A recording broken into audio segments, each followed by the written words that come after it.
Io had always believed love was something you protected with your fists clenched. He watched his wife, Marissa, the way a hawk watches prey. Over time, warmth became heat, and heat became something darker. It began with questions. Where were you? Who were you talking to? Why didn't you answer? Io convinced himself he was only protecting what was his, but suspicion had hollowed him out. All he could see were shadows with Marissa's smile and strangers' hands brushing too close. One stormy and rainy evening, Marissa went to a work dinner. He convinced Marissa was hiding an affair. He tore out of the driveway to follow a car he thought was hers. His hand shook on the wheel, and his breath came in ragged bursts. He didn't see the truck until its headlights were already blooming white in his windshield.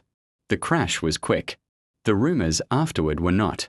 Some said his brakes had failed. Others whispered that he'd been chasing someone who never existed.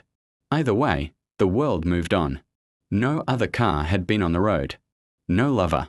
No secret meeting. Just Marco, alone with the ghosts he had created. Ghosts that finally drove him to his last, fatal turn.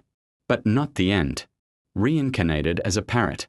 He awakened to feathers, parrots, in a pet shop. One day, Marissa went to a pet shop and she saw the bright green parrot in the shop window. She bought him, carried him home in a quiet tenderness. And so he returned, not as husband, but as ornament. His cage sat in the living room where he once paced in jealous circles. Now he watched from behind metal bars as Sophia tried to rebuild her life. Friends stopped by. Later, a new man. A gentle one who made her laugh, softly, cautiously at first, then freely.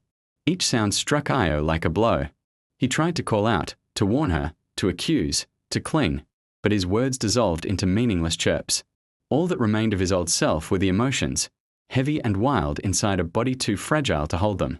Some days, unable to bear it, he launched himself toward the window, wings beating, heart pounding, only to crash against the cold, unforgiving glass.